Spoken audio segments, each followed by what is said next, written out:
this video, we are going the proceeding entering point could not be located in the dynamic link library. So for this, go to settings and go to app and go to install app.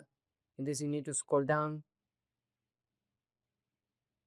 and you can see the Microsoft Visual C++ is there. So if you have too many Microsoft C++, check in left side and check if have modification is enabled or not. The older version does not have modification, the new version have modification. Okay, so you need to go to a newer version.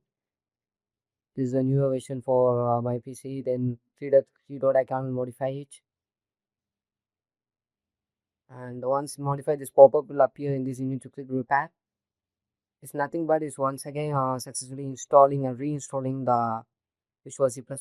So do it for both.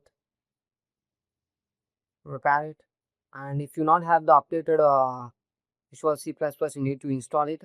So for this, you need to go to browser, and in this you need to go to the official website of Microsoft latest supporting Visual C++.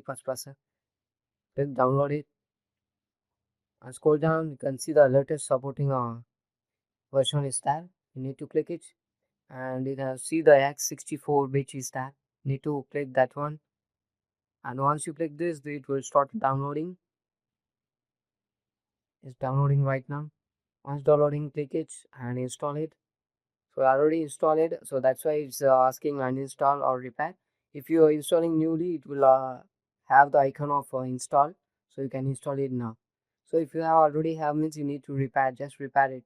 Click repair, it will update it, the latest version. So after that, you need to go to restart the PC and make it effect. So still is have same issues. You need to go to CMD and run the administrative, and in this following you need to write the text sfc space / scan now. Type this and click enter.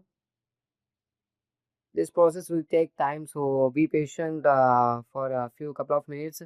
So after it's completing, you can exit it and restart the PC one more time.